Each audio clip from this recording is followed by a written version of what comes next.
Call the meeting to order. Roll call. Ms. Mucko. Here. Mr. Olson. Here. Mr. Walker. Here. Mr. Erkins. Here. Mr. Restigard. Here. Are there any changes or additions to the agenda? Madam Chair, Yes. I might be presenting on behalf of Aquatics. Ryan's wife had some surgery, and if he needs to leave, I'll be taking the lead for him. So Unless we want to move him up. Brian? Madam Chair, it's your call. I just want to let you know that he might be leaving, so. All right, moving on. Entertain a motion for the approval of minutes dated July 19th. Move to approve. Do I have a second? Second. All those in favor? Aye. All right, on to the monthly activity and financial report. Chair, members of the board. First, I'd like to introduce Julie Rising. Julie, if you can stand up. And Julie is our new Assistant Executive Director, following Cody instead. So welcome, Julie. Thank you. I'm excited to be here. Where have you come from?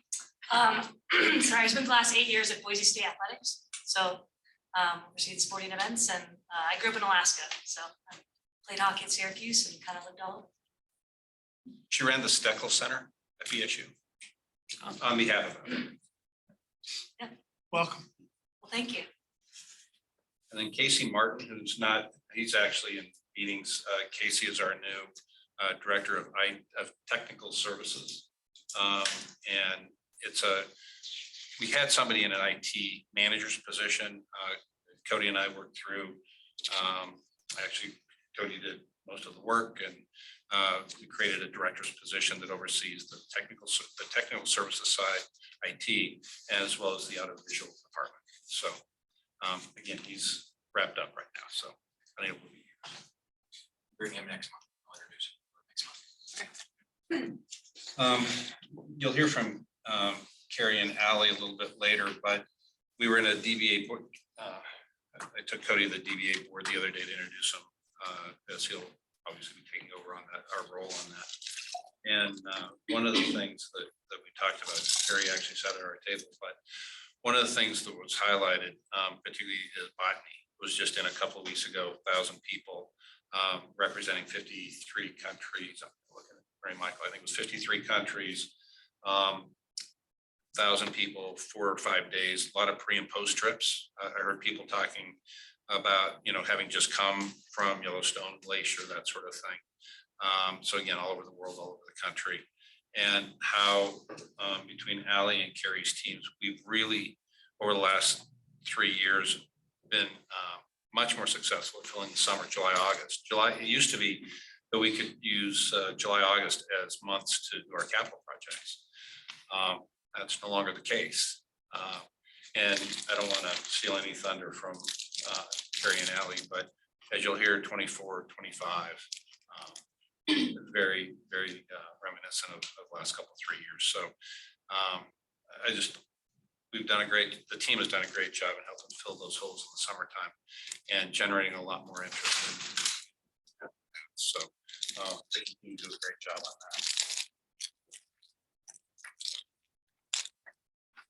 that. So the activities over last month, clearly Julie was hired, new aquatic center open, great publicity. You'll hear more about the 2 swim meets that have been taking place. The new budget software training is completed, and the process for budgets is going to start probably Monday, actually, for inputs. So we're off and running on that. And then several staff, as you heard last month, but we attended Venue Connect in Pittsburgh at the end of July, first part of August. And again, Allie is part of the sales consortium on behalf of the International Association of IEVM. And she actually was in charge of introducing some of the guest speakers at several of the breakouts. She was participating in a couple of them. And I think that Boise Center was represented exceptionally well. Cody is a regional representative for IEVM, and he was in charge of helping put together a couple of the breakouts for small convention centers.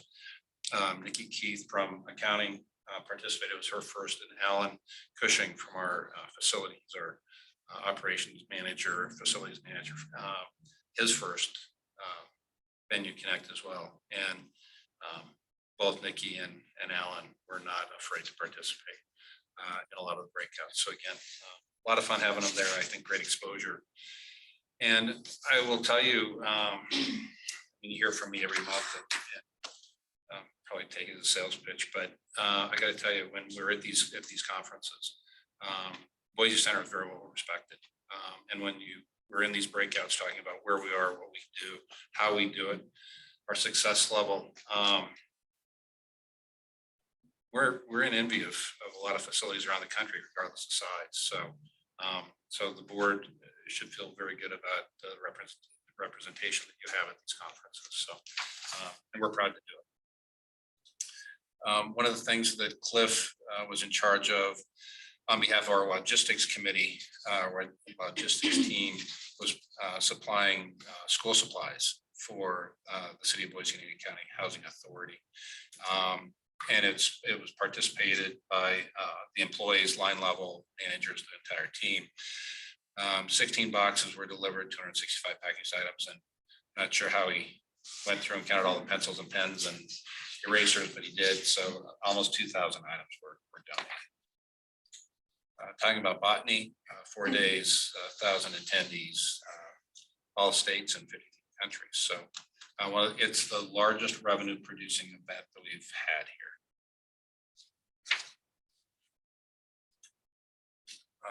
9 hotel. Again, this is the frustration that we have that you hear about every single month, that we have enough hotel rooms, they're just scattered all over. So, but again, certain groups works, and a lot of these people like to walk. They were out wandering around downtown in the community. So again, it was a great piece of business. This was their poster session, exhibitors, and thanks to Mary Michael for helping get the photos for us. Another good month. In fact, you'll hear more from Anne Marie on it, but it was a record July for us operationally. Room tax revenues continued to, we started hitting the $1 million summer months a couple of years ago. That continues, and you'll see that reflected in the room tax revenues too. But so far, we're controlling expenses. Revenues are strong. We're down to, I think, one final pay app that'll come in this month from Aquatics, and that project will be done. As far as I know, reached out to Pat Walsh for a final review too. So again, by next month, we should have that zeroed out. So talking with Mike Stoddard and Melanie from the Aquatics, the attorney for the Aquatics folks.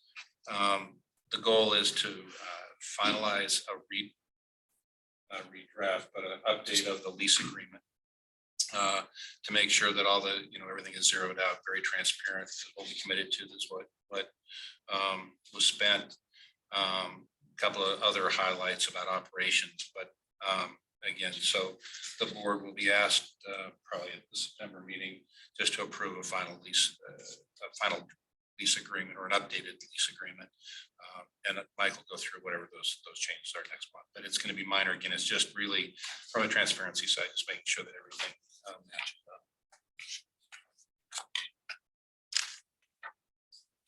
up. Utilization continues to look positive.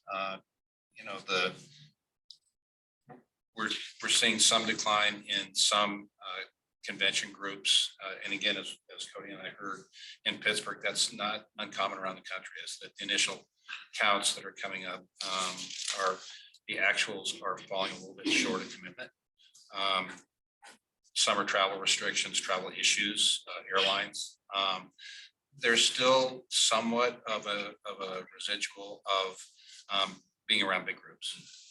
That's again consistent around the country. It's not dramatic, but enough to where a few hundred at this group, a few hundred at that group, and so it starts to add up over time. But collectively, meetings and conventions are actually up. So we're already at capacity pretty much. There are several facilities around the country, and again, Allie facilitated one of the breakouts, but on data statistics, but there's a lot of areas around the country that they're saying still won't recover until 25, which is really surprising, quite frankly.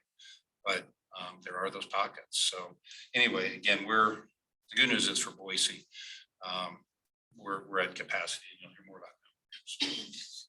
Is attendance shifting to virtual, or is it just down overall? It's down overall. There continues to be a level of virtual component to a lot of meetings. And in fact, even as you saw with Botany, we had like 100, virtual. So virtual has become the norm. It's just, it varies on the numbers, as a percent. I don't think it's a very high percentage based on what we're hearing, but there definitely is that virtual component. What's boiling down to now is cost. A lot of these groups sort of expected to be included in use of a facility. Most of the facilities are pushing back on, no, it takes time and equipment and all this stuff. So there's some wrestling between facilities and meeting planners about who pays for it and how much.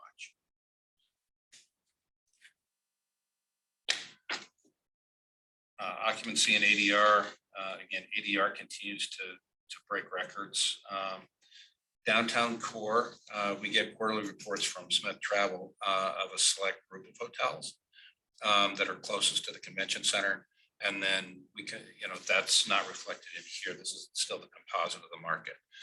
But the downtown hotels continue to be the rate leaders in the marketplace. So again, rates up.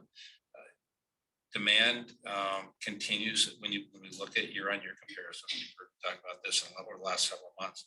Continues to be down a little bit, but again, as we've talked to several of our counterparts, demand at hotels in their local market are also down, and most of it still contribute when you're comparing year-on-year, particularly this year to the last 2 years. It was the opening of the European market, and over the last 12 to 18 months that really all of a sudden people didn't have to go stay domestic. So it's not hurting us. It's not, there's no negative trend that I see, or any trend that I would call negative. It's simply a shifting of demand right now. So the market's still doing well. Obviously, we've got hotels that are due to open in the next 8 months, 2 new ones downtown. Waiting to see what the impact of the hotels that opened up out by Topgolf, because those are in the district. So we're waiting to see what kind of impact those have. I think as far as the aquatic center goes, and this is somewhat speculation, but there are certain properties that just won't be used because they're more of an all suite type. For a lot of these teams, they're looking for 2 beds.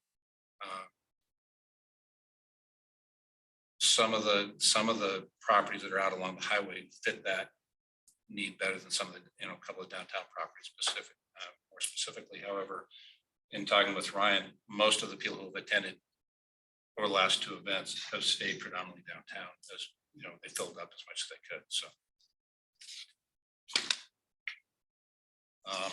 talked about room demand and revenues already a little bit. Again, revenues continue to be up year on year. The room tax revenues continue to be higher than last year, mostly by rate.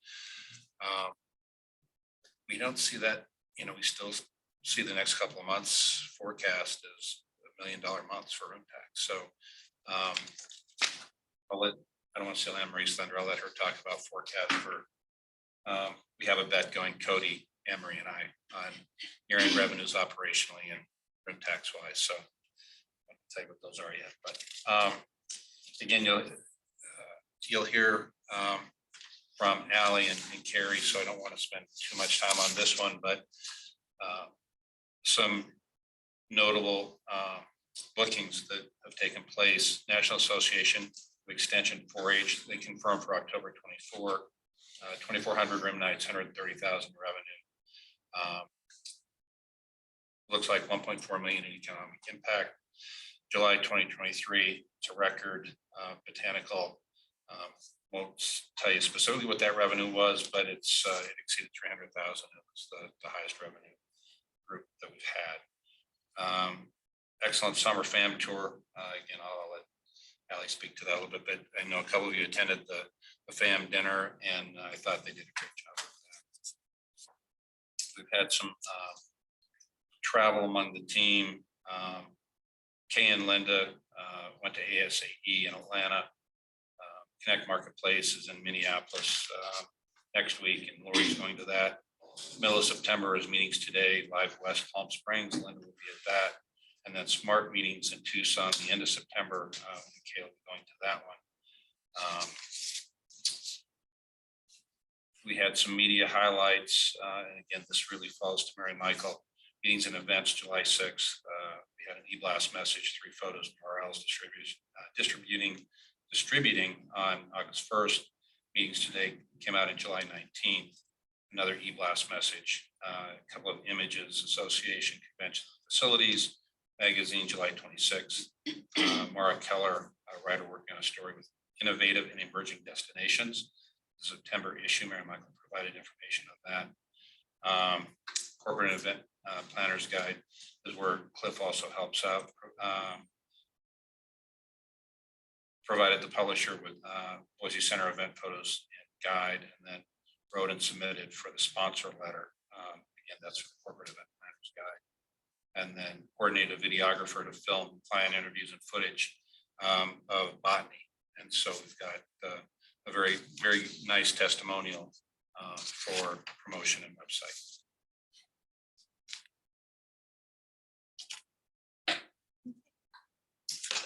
Good afternoon, Madam Chair and board members. We, as Pat had indicated, had a great month in July.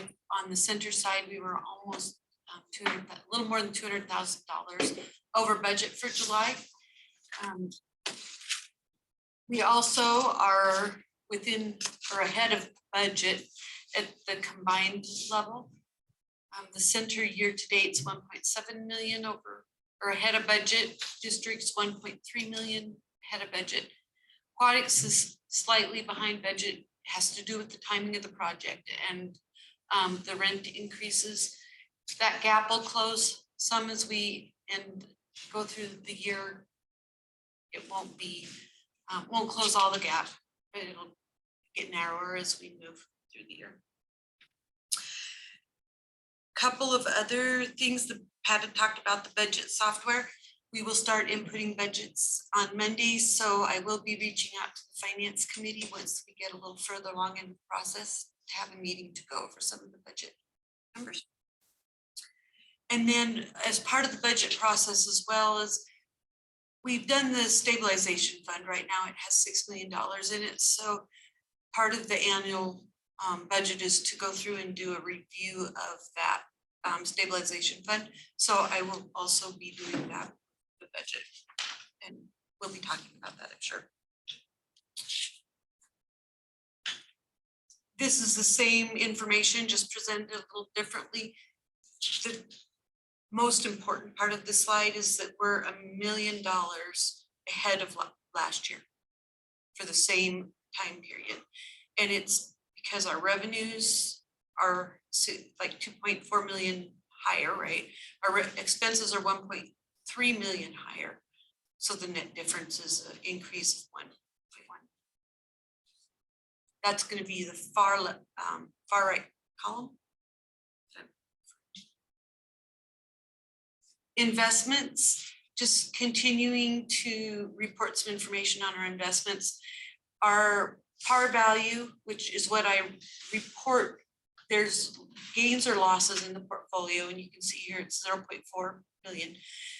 But I report it as par value because our intent is to hold it to maturity, and as long as we hold the investments to maturity, we won't have a gain or a loss. The trailing 6-month return is 1.122. The benchmark is a 3-year treasury benchmark, and it's a 1.195. So we're doing surprisingly well when you consider that our average maturity is not 3-year, it's our effective maturity right now is a 1.6. So we had investments mature, we reinvested the money right back.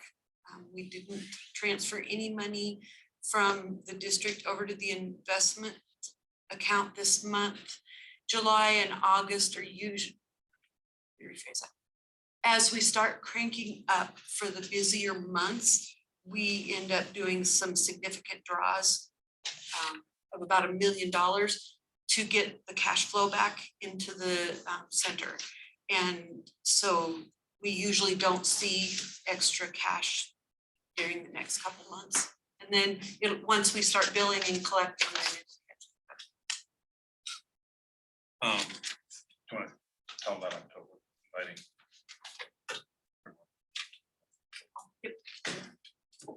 So part of it is we have invited Clearwater to come in the October board meeting. So they will also do a presentation to you of their management so far. And I talk about here, the investment management fees have increased.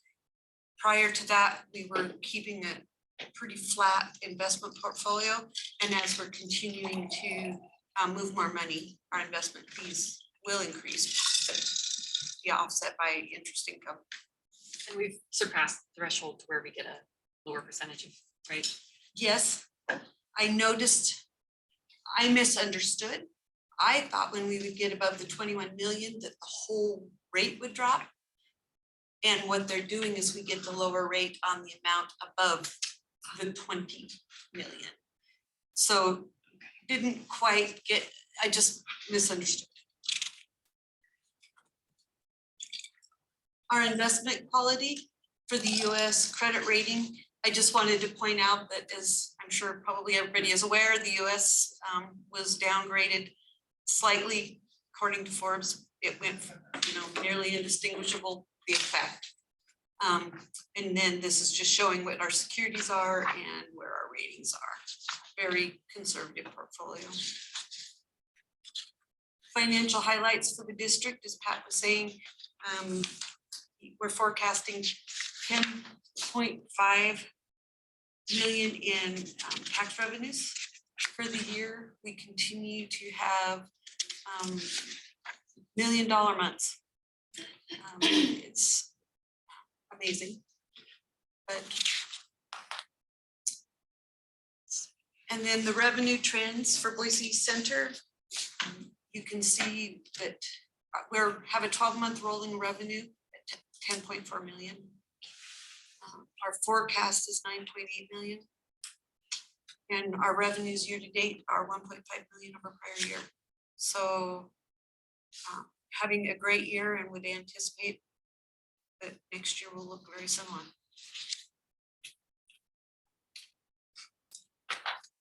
Some of the variances, revenues exceeded budget by 200,000 and $1 million year to date. Couple of the things that we're continuing to watch is that our direct labor in dollars is under budget as a percentage of revenue. Higher wage costs offset a little bit by lower health insurance costs, which is odd, but anyway, not sure if that'll continue in 2024, so but we're continuing to watch. Our food costs are leveling out month to date. We did some menu pricing changes earlier in the year, and that has helped. And as a result, our gross margin is slightly ahead of prior year. So we're moving in the right direction with our gross margin. When I say unfavorable, just meaning that these are areas that are over budget. Again, we're keeping a watch on it. It's not anything that we need to address. The repairs and maintenance, we are over budget, and we raised the capital threshold from 1,000 to 5,000. We've also implemented some further guidance on what is designated repair and maintenance. So it's showing up on the expense side versus the capital side. Still same dollars being spent, just where you're seeing it in the financial statement. And then our computer support has been running ahead of budget, but was offset by the lower wages due to the open position for IT director. Now that that position's full, we probably will see computer support. That offset will go away. So the food costs, are leveling out due to the menu pricing, but what about the supply? Is food costs still being as volatile as they have been, or is it leveled out on the supply side as well? Maybe that's It for the most part, supply chain has been pretty good. Weather conditions have affected some produce and availability of different types of produce. The quality coming in sort of depends on where the country it's coming from. For the most part, it's protein prices have stabilized pretty well. There's still, I mean, we don't serve a lot of fillets. We serve a lot more top sirloin. You know, again, chicken prices actually seem to have stabilized. Egg prices seem to have stabilized.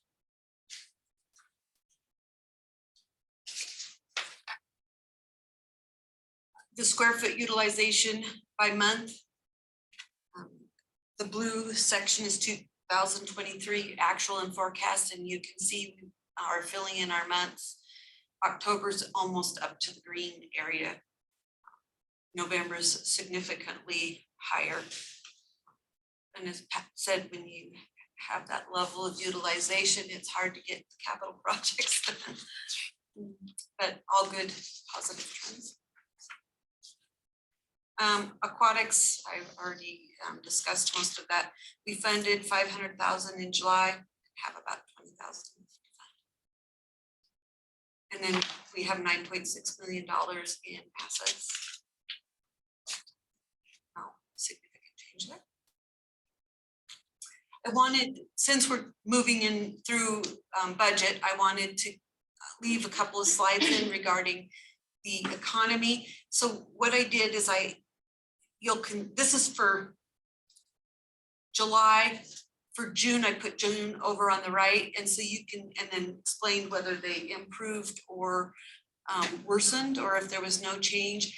And you can see that in a couple of areas, some have improved, a couple have worsened. The leading economic change is a -4.2. It's stayed relatively stable from the prior month. The non-financial components decreased by about 10%. So we just continue to keep our eye on what's going on in the economy as we look at our budget and forecasts. This was something that, it was an article from Wells Fargo, and I thought it was interesting, and I'm just really gonna talk about the bold parts. I'm not going to read the whole thing to you, but Wells Fargo uses 3 tools to predict a recession. And the first one is the Probit. Let's see, I can go forward. And then there's the spread on the 10-year and the 1-year treasury. And then there's the third one, which looks like I have the same information on that side. I apologize. The third one, sorry, threshold method. All 3 methods indicate that we're in, that there is a recession that is coming. Again, part of that has to do with the Fed and how the Fed adjusts rates and what's going on in the global economy. We don't see that recession in our revenue totals. When we look at our forecast for next year, we don't see that. So I don't know if it's the business industry just doesn't believe that it's going to be that significant, but we're not seeing it in our revenues. Any other questions? Any other questions for Pat or Anne Marie? Well, that board slide is up, Madam Chair. I am not here on the 26th of September. Okay. I'm in Spain. Oh, I'm gonna feel bad for you. Actually, I'm at Porto. following Still don't feel the bad for you. recommendation.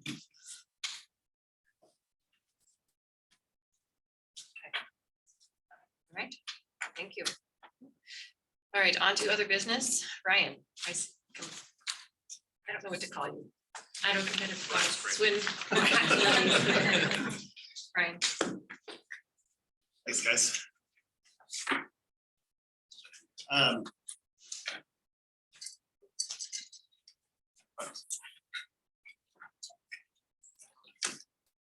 couple of quick updates before I kind of get into the slides, just from a facility standpoint.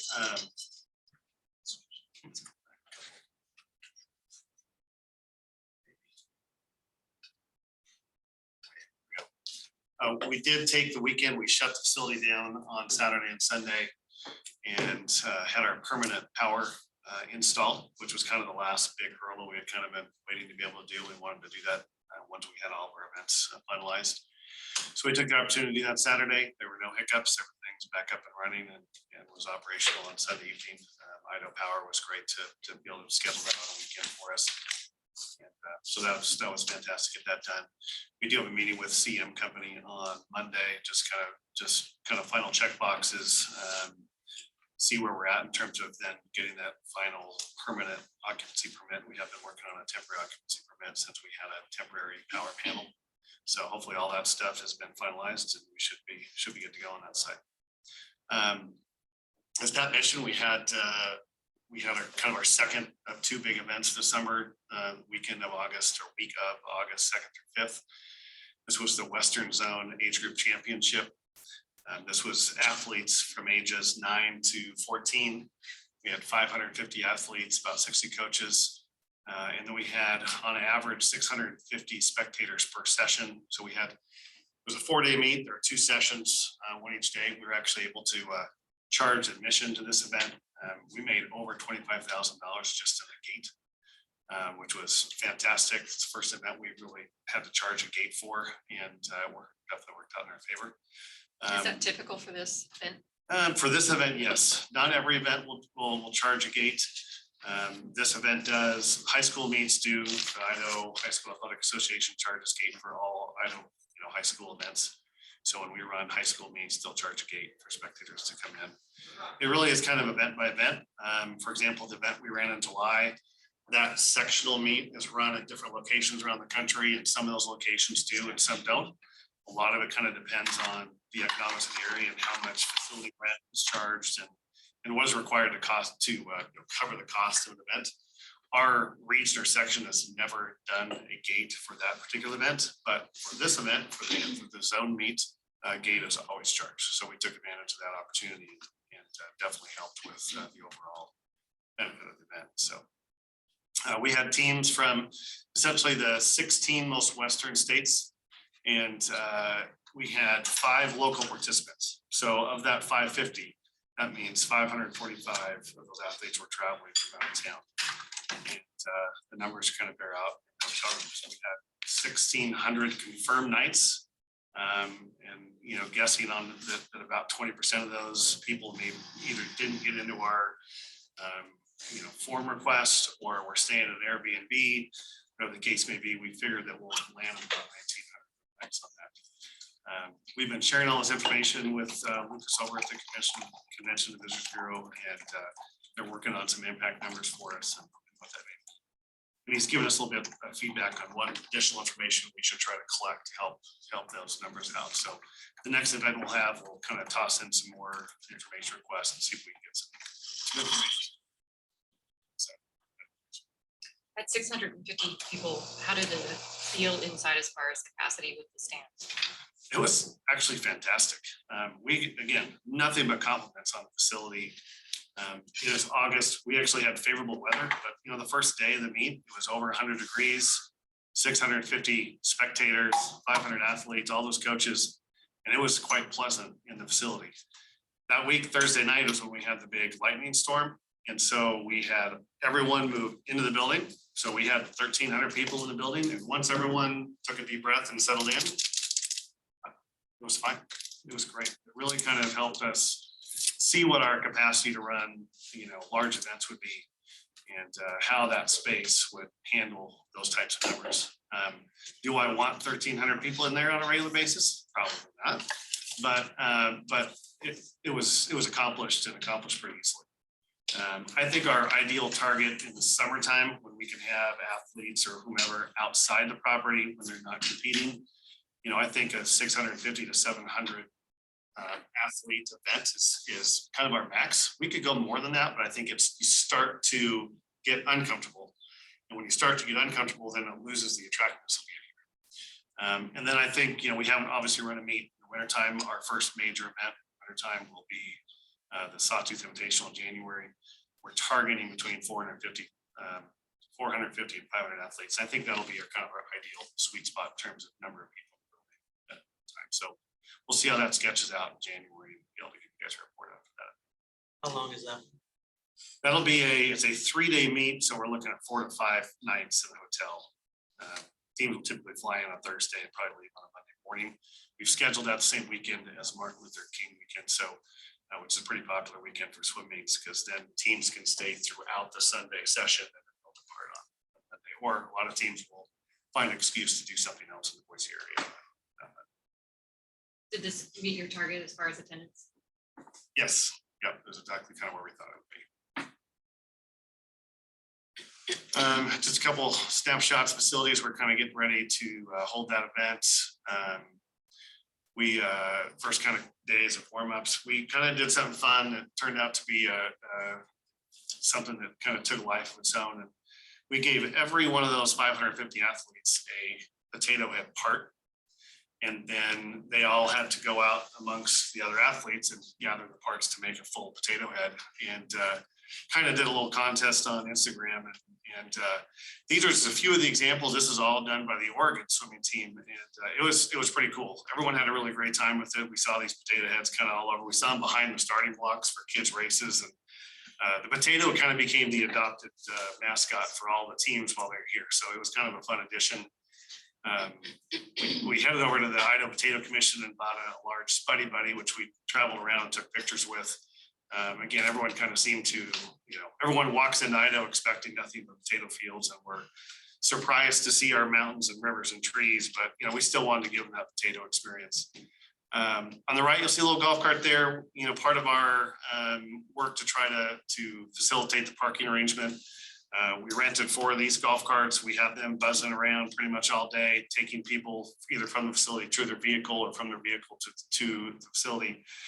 We had people up on Finley and Diamond and TK up on McGregor. And I mean, we received 0 complaints about, parking, plenty of street parking. Our willingness to get people to and from the door worked out great, and people appreciated it. So this will be something, and this was an affordable option for us too. So I think as we go forward and do other events, we're going to be calling stands and renting more golf carts, and it worked out really well. Again, it's kind of similar feedback as we had last time. Everyone really loved the facility. Nick and I have actually had 5 or 6 follow-up phone calls with other teams or cities from around the country that attended this event that are asking for some level of consulting or advice on building similar facilities. They all want to do it, but they've never seen it done like we did it. And they're very excited about the prospect. So it's exciting to see that what we've done here could potentially be a model elsewhere. That athletes village setup that we had in the back with the tents, again, continue to be a great success. So the use of that north side of the property, while just extra at this point, has been a great addition. And again, everyone's been complimentary of the hotel accommodations in the valley. As Pat said, most of the teams are staying either downtown. There's a couple of hotels on Park Center that were heavily utilized. And I think 1 or 2 that were over in the mall area that were used. And I know at least one on Elder Street, which is right across the freeway back there by the airport. But most everybody was kind of downtown Park Center area and just had nothing but positive things to say about their accommodations, the treatment they got from the hotels, and of course the proximity to downtown Boise and how easy it is to walk around and find restaurants and sports services. So it was great. People loved it. At the meet, they asked us to host it again next year. There is a process for that, but we did put in an official bid to host the same event in 2024. We will find the answer to that in September. To my knowledge, there's at least one other location that has put in a bid, but hopefully the positive feedback will work in our favor as we go through that process. So keep you guys up to date. And I kind of mentioned a few of these, but really upcoming meets as we kind of go through the rest of the calendar year. High school season is in full effect. We started 2 weeks ago. If you are out at the pool between 4 and 7, every inch of that water space is full. Between club teams and high school teams, all 19 lanes of the competition pool and all 6 lanes of the lesson pool will be occupied between 4 and 7 p.m. every single day of the week. Just pretty cool. Our high school dual meet season technically starts next Saturday. We will run 3 different meets during Saturdays. So each of those meets will feature 3 area high school teams. So all in all, we'll get 9 teams through the facility each Saturday throughout the high school season. Again, those are obviously all local, but it should drive some interest to the area, and hopefully those teams will utilize the resources in the neighborhood. Bishop Kelly and Boise High have combined to put together an invitational. Jeff Irwin is the coach of Boise, and I coach the Bishop Kelly team, and so we decided we would try to do an invitational meet to try to bring people to the valley. So we created a statewide invitational. We invited every team in the state to attend this meet. That'll be September 29th and 30th. We do have commitments from 4 or 5 teams outside the area, plus 6 or 7 here in the area. So we expect that to be a 350 to 400 person meet at this point, unless we get some additional commitments, but we're excited about that. And then the high school district championships, which will occur on Thursday, are scheduled for October 26th. From a USA swimming standpoint, we will have a couple minor meets on weekends. Again, most of those will be local swimmers. And then, as I mentioned earlier, that Sawtooth Invitation will happen that second or third week of I guess it's the second week of January of 2024. And we're expecting 400 to 500 athletes from teams around the Western US. So it's kind of what's on tap as we kind of move forward the rest of the year and into the early 2024. Any questions I can answer for you guys at all?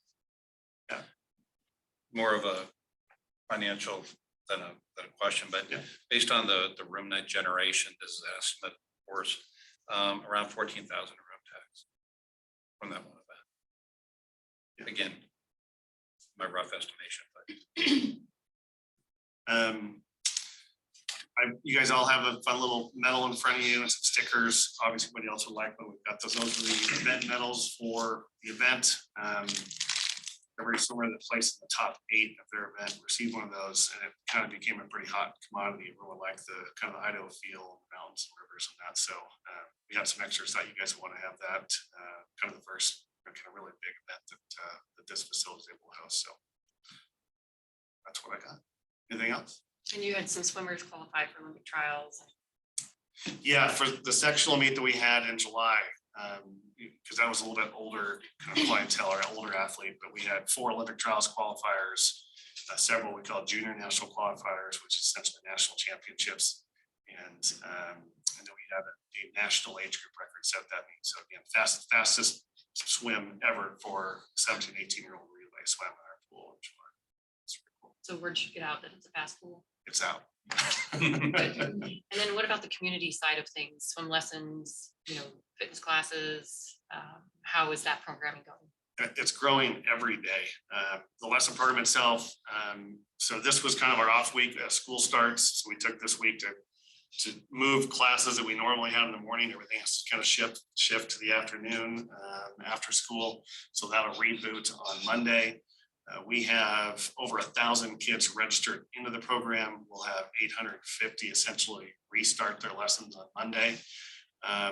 We are essentially waitlisted on almost every single class that we have. Good problem to have, but it really tells you the demand that we have in the valley. And honestly, if another pool was built, 3 miles away, I think it would be just as full. I think that the demand for lessons is crazy. And that's not just us. I think if you called Goldfish or Flow Swimming or the Y, they're having the same issue with kids getting into their classes. So we love it. That's one of our missions, is to make sure that this community is water safe. Chelsea, our program director, is trying to find ways to add more classes or more room to utilize space until the high school season is over. We don't have a whole lot of flexibility to move into the other pool. Starting in November, we'll probably see some of those classes actually move to the competition pool, just so that we have more space to add more classes. So good problems to have. It's just when we're busy, it's hard to kind of grow. In terms of the fitness classes, we do have some of those popping up in the morning. Again, trying to take that aspect of it a little bit slower. So we do have a water fitness class that started. I think they're running 3 days a week in the morning at 8:15. And then we're starting to see some water polo activity. We weren't able to secure this now, but we had the UCLA water polo coach actually called and asked if they would be able to come up and train in our facility for 3 weeks, because they had a catastrophic pool closure. And we were just about to finish that up. The UCLA squashed that idea. But they're very excited about what we were able to offer. So now they're actually looking at finding ways to plan a training trip and just to come up here, use a different resource, have access to something a little bit different, and then also invite some other teams to come and kind of do some co-training. So we're starting to explore some of those other options out there, and hopefully with some of the excitement that we can build around that, we can start to see the water polo program grow as well. Are you noticing an uptick in like inquiries on fundraising now that the pool's open and meets? And Hit and miss, it just depends on the angle that's there. We have had some success with a couple organizations that are interested in sponsoring some lesson programs specifically. And hopefully we can tidy up. We've got one specifically that we're hoping to finalize the next couple of weeks that will really target financial assistance to those that can't otherwise afford lessons, which obviously is one of our missions. So we're very excited about that deal. I don't want to announce it until we got our sign on the dotted line, but we're excited about that. And yeah, I mean, at this point, I think I mentioned last month, we're kind of shifting our focus to kind of that operational standpoint. And what can we do to bring in, whether it's sponsorships or just general fundraising dollars that is geared more towards what we're doing from a program standpoint that, capital needs. So I think once we're able to kind of get our boots on the ground, that will be successful. Madam Chair, Ryan, did that change of mind from UCLA have anything to do with the California prohibition against travel in Idaho? Not that I'm aware of. It was simply a cost issue that was not expected within their program budget. As far as we know, is that still in place? It is. I was thinking the same thing, but I think that it was, my guess is they probably have enough private dollars that they could have got around it. Prohibition is on using public funds, so they probably have enough private donations that could have got around it. But that is, yeah, it's a real issue. At least that all the public universities have to think about it and come up with dollars around, so they're using non-public monies to complain on it. anything else? All right, thank you. Thanks, guys. Congrats, Appreciate it. and look forward to what happens.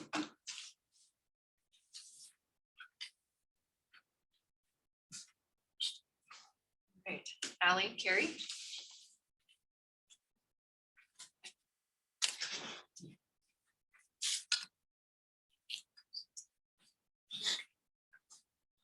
Afternoon, Madam Chair, members of the board, happy to be here and appreciate the time on the agenda. Before we dive into this, just to kind of add on to the California bill that limits public funds to traveling to states like Idaho. There's actually a recent NPR interview. Currently, 26 states are on that list that California funds will not allow travel to. But there are efforts from a lawmaker in California trying to repeal that bill. They're finding that it's really limiting, whether it's research or, any number of reasons, that doesn't permit individuals to go to certain states. There's some unintended consequences, I think, that they're finding. So I something figured- that we're monitoring. I figured the list was growing. And I'm curious though how far it was up to. Yeah. Like I said, Carrie and I appreciate the time today. We've got a lot of information to go through, so we can dive right in. Just in general, I'll be sharing some updates on Boise Center year to date, our future outlook, and then I'll hand it over to Carrie to give some visit Boise highlights. So as we start with Boise Center, what we're looking at here are our performance targets, what we set out for the building at the start of the year and where we are year to date with actuals. Between attendance, room nights, and economic impact, you can see we're pacing pretty well. Attendance is lagging, and Pat did mention that in his presentation earlier. Drilling into that a little bit more specifically, June had several conventions that reported kind of lower attendance than anticipated, and for various reasons, could have been leadership changes or planning challenges more on the organization side. There was one that just scaled their program back from a 5-day to a 3-day. That really impacted overall attendance. There were some virtual attendees, probably more than they had anticipated compared to in person. But one, again, that we'll continue to monitor and for our awareness in the market was the one reported attendance suffering just due to prices on flights and room rates. Certainly out of our control. I know it's, budget constraints kind of across the board, but I think when people probably think about Boise, this is more anecdotal, they probably think, oh, it's everything is affordable, right? Being more of a third tier city, they probably anticipate cheaper rooms, super affordable flights, and that just isn't the case right now. It's very much an in-demand destination. We do think by the end of the year, again, this is shifting out at end of year forecast, attendance will pick up. We're going to be really close to meeting that target. The story here is room nights and economic impact. I mean, we're well exceeding the targets, and we're seeing numbers that we've never hit before. I remember when I started, even hitting that 25 million mark for economic impact felt like a stretch. And so we're already anticipating over 30 million in economic impact. And so really nice story to share there. We're encouraged by what we're seeing in 2023. And looking at our team's activity, the sales team activity to meet these goals. This is what Lori Brown, Linda Alexander, and Kay Dillon and Jennifer McMaster spend their time, submitting the proposals to all the leads we've received. We're exceeding our goals in those two metrics. Site visits are looking good there. Trade shows, we're about halfway to our goal, and we've got a lot of travel for the remainder of the year that we'll talk about. In the next slides, I'll kind of give a year-on-year comparison and how we are pacing for these metrics. Lead volume, we're up 12% year to date compared to last year. And this is December to July. Proposals issued up 5%, and the majority of our proposals that we're sending out are for events taking place within the next 18 months. About a third of them are looking 2 or more years out. And that's partly, something that we're encouraging just because availability is such a challenge right now. Boise Center is full, our hotels are filling up, whether they're with, the convention center business or in-house business. Availability is tough. That in fact is our #1 lost reason. For the last 18 months, it's just that Boise Center is not available. #2 lost reason is that we declined a bid. Now I just kind of want to dig into this one a little bit. A lot of that has to do with when we paused booking new events in the summer and fall of 22 and the spring of 23, just with some staffing challenges. There were just some times where it didn't make sense to take on new business if we were short on team members. Other factors contributing to that last reason might just be, the group is requesting or requiring all these concessions that just don't make sense for us to accommodate if it's a peak season and we could book something that's higher revenue generating otherwise. And a cost example, I guess that kind of dovetails into cost example. Boise Center cost, we're up against convention hotels that a lot of times don't have facility rental involved because they're getting the sleeping room revenue, food and beverage revenue, and so facility rental just isn't a factor. And so the groups, the big groups that we talk to, they might be unwilling or just unable to pay facility rental. We do have programs to offset facility rental, which I'll actually talk a little bit in more detail about in a few slides, but these are our top loss reasons. But like I said, with availability being what it is, we are pretty much maximizing our space. Contract activity, number of contracts confirmed year on year is flat. We're at 56 year to date. But what I would like to highlight here is that the definite future room nights associated with that confirmed business is up 3% year on year. You can see kind of where we're at. So 22,000 room nights confirmed, 3.27 million in forecasted revenue confirmed based on these contracts year to date. That's up almost 9% year on year. Economic impact is down just slightly, about 2% year on year for future business, but that has to do with just attendance figures. Attendance being one of the factors that feeds into our estimated economic impact. Each year, roughly half of our business books in the year for the year and another half for the following year. But what we are seeing is groups booking further out now. So 9% booking about 2+ years out versus last year was about 7% booking 2 or more years out. And we've got some really great contracts that we've confirmed. You can see here and NASDAQ, which is an Auditors and Controllers Association, coming in 2025 with 1,100 room nights, 500,000 in economic impact. 4-H, I think Pat mentioned, is a contract that we're really excited about. This is a group that was originally going to host their convention with us in 2021. They canceled, it was a COVID cancellation. Actually, that was 2020. We hosted them virtually, and so now we're actually getting the event here in person. 2,400 room nights. October is jam-packed next year.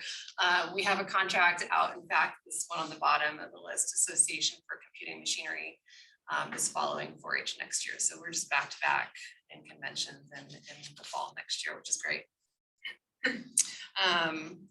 We talk about the increase in room nights year over year. We talk about hitting records for economic impact.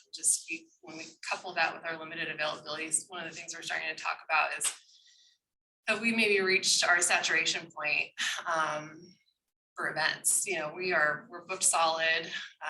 While there's pockets that remain available in 2024, the client's gonna have to be super flexible on the date.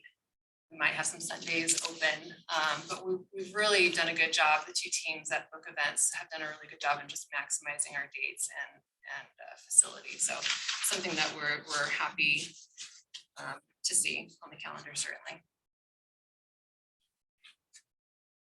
Just another way to look at the data here. This is comparing quarter to quarter. So looking at our FY23 actuals compared to where we were same quarter in 22. By the end of the year, we anticipate being up 2% in the total number of events, up 56% in room nights, which is staggering. Economic impact up 33% compared to the prior year. And some of our notable events this year, Botanical Society, again, record revenue generating. State and local history will be moving in for Labor Day next month. Typically an unsellable month, so happy to say that Kay Dillon landed that one for us in September. Industrial asset managers, this is one that BVEP helped secure a nice strategic win for Boise. It's going to be bringing some asset managers here that buy property and real estate on behalf of corporations. So nice for people to have come through our city. And then of course, Festival of Trees brings us about 25,000 attendees. Again, that's really going to bump our attendance numbers up by the end of the year. And as I'm getting ahead of myself. Convention discounts. So I mentioned that we do have programs in place to help us with the offsetting facility rental. There's a lot of numbers up here, and I'm just going to kind of try to drill it down. So year to date, Boise Center, we've credited back about $222,000 to conventions. This appears on their final invoice at the conclusion of their event, and it's based on performance. A couple things: the room nights that they bring to the destination based that are associated with the event, and also the food and beverage spent with us. That amount that we've given back is up about 62% year on year, but the room nights have also increased significantly year on year, 74% year to date.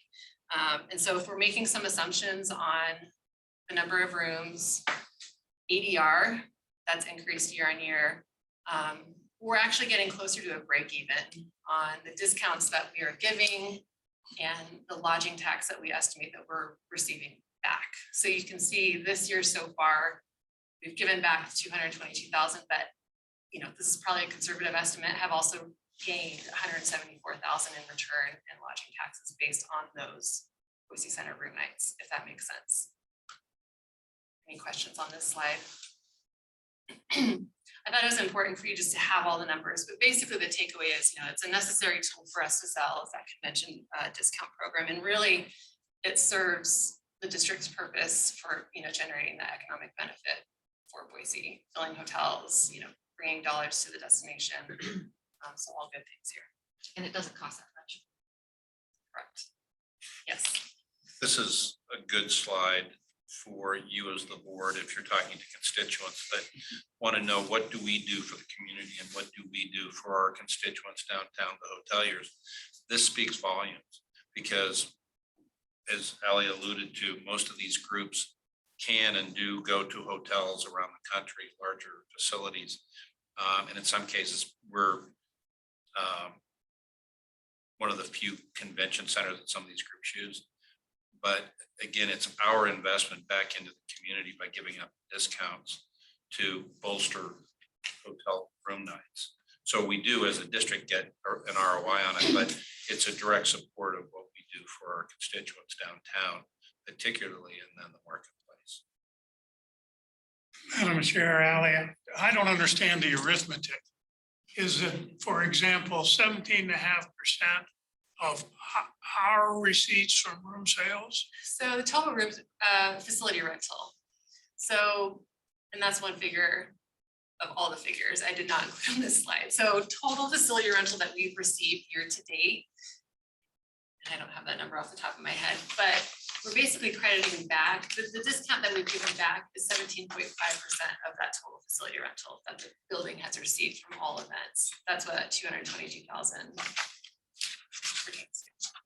Thank you. Almost 1.3 Almost 1.3 million, okay. Reverse. That. So you take $140 room,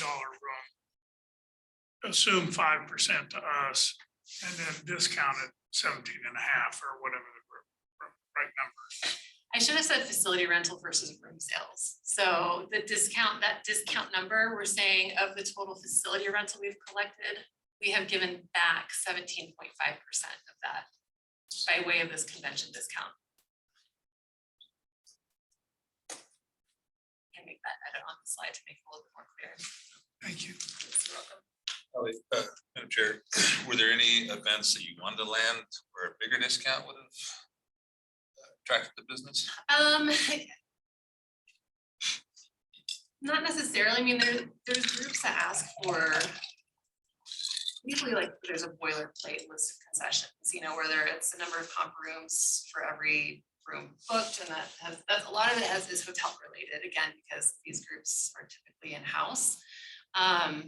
For those events that are requesting a higher percentage discount on their facility, Botanical is a good example. They wanted to get to zero rental, and we were able to accommodate it, but by doing so, we increased the amount of food and beverage they had to spend with us and the number of room nights they had to bring here. So our standard earned credit is 600 room nights and 75,000 in food and beverage to get the highest amount back, which right now is 50%.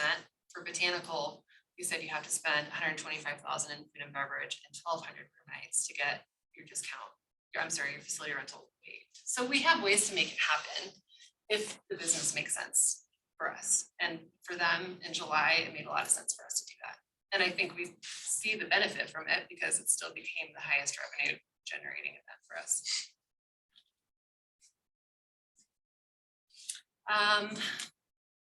So looking ahead for FY24,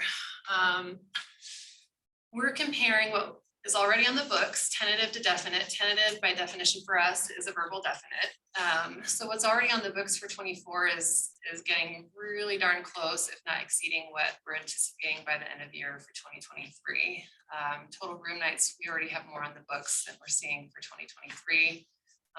Economic impact, 95% of FY23 end of year. So, you know, while availability is going to be tricky, we will fill in with more business in next year and anticipate 2024 to be another record year for the Center.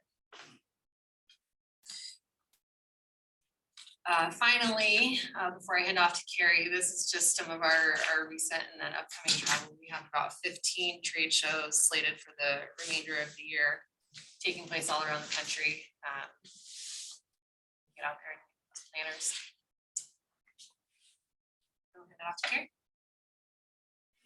Thanks, Ally, and Madam Chair and Directors. I'm excited to be here. It's been a while since we've been able to present to you, so thanks for having us. I just wanted to start, since it has been a while, and you've probably seen this around, but wanted to share our rebrand with you and talk about the reasoning behind it. We went about 1.5 years ago, we had the strategic planning. I think many of you were involved in the community session. One of our pillars that came out of that was to do a rebrand, not only for our organization, but also some community branding. And the community branding piece at this point, the city of Boise is taking on, and hopefully we'll be able to adopt some of those elements. But what we did is we put together a marketing committee, a team worked with our agency and came up with Visit Boise. Visit Boise was, Visit is a very typical name rather than the Convention and Visitors Bureau in our world now. The destination marketing organizations have transitioned to a visit or an explore or discover. Visit Boise happens to be one of the highest search terms for SEO. So that's how we landed on this for our organization. But it really just shows, you know, between the trails and the river, and it's been looking really great and popping really well on our advertising. Do you have a question? I do, but I'll wait. No, I'm good with interruptions as we go along. I'm just, we don't get to see you often enough. What's going on at Visit Boise in terms of organizational structure and governance? Are we gonna have another year similar to 2023, or are there additional people or functions or? We, thanks for the question. We are going to be similar in 24. Last year, we added on a tourism coordinator. That's a real big support for myself and the team, some of the convention services as well. And then we share a part-time position with the chamber side for the gift shop and visitor information. So that will continue as well. But we don't anticipate adding any at this point in time. We feel really good about the level of service that we have. And the funding breakdown is, remind me how the funding works. I mean, you get money from us. Yes, I do have some slides on that, so I can address that in a few slides.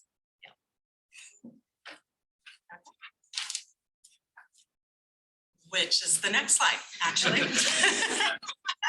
Our major funding comes from the 2% state fed tax. The Idaho Travel Council collects throughout the state of Idaho. They have 7 regions. We're in region 3. Our region spans from McCall to Mountain Home. We just went through the process, which I'll show you on the next slide, the grant presentation, the submitting, and the grant award. In July, we actually received more funding than we requested. We actually, I mean, they were up 6.42% in our region. And I felt like we were really realistic with our request. And so they definitely granted us what we requested plus an additional amount that will help with a big event that we're planning with Allie and the team for next year. I'll talk about. So our award was 1.744868 million. So that's the majority of it. And you can see some of the things that we're able to use it for are all of our advertising, our marketing, our sales, anything we're doing jointly as far as trade shows, hosting the familiarization tour that we had, site visits when we bring in planners to consider Boise as a destination, sponsorships, a lot of sports and meetings and convention sponsorships that are this year and beyond, and our public relations efforts. So all of that can be funded with the grant dollars. What can't be funded there are some things with site visits, like alcohol cannot be funded with the grant dollars. Paying for staff cannot be funded, keeping the lights on, administrative cannot be funded through those dollars. So moving on to, I know we're not sharing this cost anymore, however, we really appreciate it during the COVID few years where we were able to concentrate on some more leisure and your team took on more of the meetings, marketing. And so we've had such success with Orange 142 that we've continued our digital marketing portion of our meetings campaign with them. So I just wanted to share some of the statistics with you from the beginning of the fiscal year for you, December 1st, we've had over 8.6 million impressions with what we've done with them, or sorry, 9.4 million impressions. The clicks have resulted in 21% increase in page views, which is significantly strong given the performance we already had last year. And then the email campaign, the average session for the email campaign was over 2 minutes, which our site averages, less than that. So for the meeting section, they're really diving in, they're looking at the information. And then now we've been doing branding up until this year. We've done a little bit of a stronger focus with a call to action, or trying to collect those requests for proposals more from that. So this slide, this is Tourism Economics is a national organization. They started during COVID, this trend, national trend. So these numbers actually compare to 2019 numbers. We stopped comparing to 2019 last year. We exceeded 2019 in 2022. And so did the airport in their numbers. So now we're just comparing year over year, finally. But we do like to share this, that we are ahead of the national trends. This is the big cities all over the country. So we are up actually 31% lead volume. And the reason why it's a different number than Allie's is because, of course, we have all the hotels and venues throughout the area. And then our booking pace is ahead for 2024. We're actually up to 29,000 room nights compared to 21,000 at the same time last year. So things are looking really strong for Boise. And, I probably eventually we won't even receive this report anymore, which will be a good thing, but we still like to share it. So some of the notable events, we actually, some of them were hosted here. You just continue to impress us, you and your team. The culinary, the dinner that's presented to the familiarization tour is incredible, and I'll talk about that in another slide as well. So these were just some key events, and I think Allie's talked about a few of them with the Botanical Society and the Industrial Asset Management. We also have Outdoor Media Summit, which is coming up in September, and that'll be outdoor journalists from all over, quickly writing lots of great stories on Boise as well, but they're having a meeting here. And then, of course, the soccer month in June. And so some pictures of the fam. So, familiarization is really just immersing them in our destination, showing them all that they could do with their own groups that they want to bring. And this has actually been updated since we turned in this presentation. We actually have 5 requests for proposals that have come out of this particular fam. And that's with 4 different companies, because someone had 2 pieces of business, and we hosted 4 journalists as part of that group. So the total group was 15 people, 11 planners, 4 journalists. We've already seen a great article from Meetings Today. We'll be seeing these other 3 publications within the next month or 2. So some great stories coming out of that group. Wanted to share some of the sports. Of course, they're not all hosted here. I just, we do spend some time and they impact with the room nights, the district. So that's why we just want to include one slide on kind of some of the things that are coming our way, everything from BMX to golf.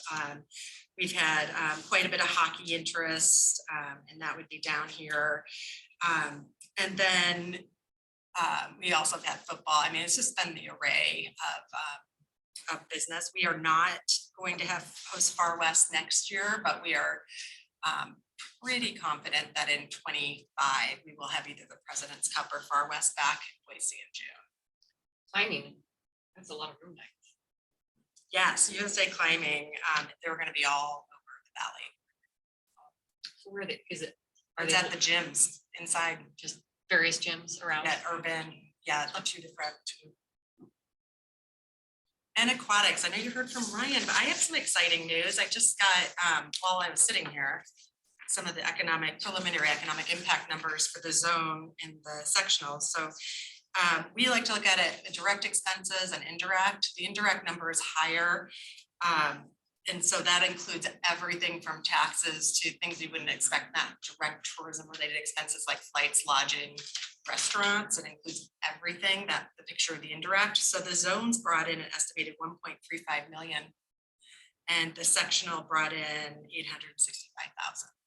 With both direct and indirect, and that's, so for 2 events, that's over $2 million of economic impact, so think that'd be super projection. impressive. Right, you were projecting 1.7.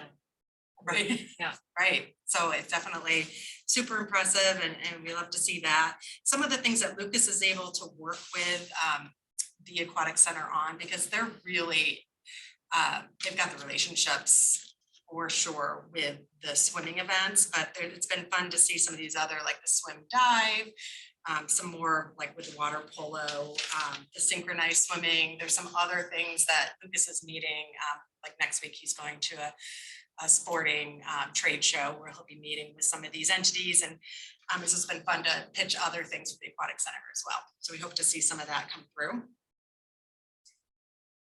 And then the hotel updates, thought you'd be interested in, you've been seeing the Sparrow and Hotel Renegade coming alive. The Avery is soft opened. I went through with a journalist last week and got a tour of the hotel and the restaurant with Cal Elliott, and it's really neat. The best way I could say it's the kind of like a French New York City hotel, but larger rooms. So you can actually walk around in the rooms, there's space, but they definitely have brought in that 1910, antique side tables. It'll be a really unique, they're kind of poising it as like a culinary destination for the restaurant, and then there's the boutique lodging there as well. The Sparrow and the Hotel Renegade are both projected to be open next spring, early summer, and we are actually already working with Hotel Renegade, and they have already worked closely with us on hopefully bringing in Meetings Today live. Allie and Andrew have been working really hard on getting that industry event here for next summer, and Hotel Renegade has been a super great partner in that. So they'd be staying there and they'd be hosting their meetings here, but that's where we bring in the 35 plus clients, and then 35 plus suppliers like us, like other destinations. So that is super exciting that we're already getting them to respond. They have a director of sales and we're getting some response on these as well. And with that, I'm open to any questions. Questions? For me or Ellie. Actually, we're open to any questions. Why Far West not next year? They typically are supposed to be rotating around a little more, but they've loved Boise, and Boise's been the one that's bid, especially during the pandemic. It's been easier than some of the California places, and so they've been looking to go back to Hawaii for a while, and so they're going to Hawaii next year. And then President's Cup isn't going to be here either. I think it's a big lift for the Idaho Youth Soccer Organization. They put on this event here, and so it's almost like a needed break for them as well. And that should open up some availability for rooms for conventions during that time frame, June next year, right? Absolutely. Okay. Any questions? No? All right, thank you. Appreciate the update. All right, seeing no other business before the board, meeting's adjourned.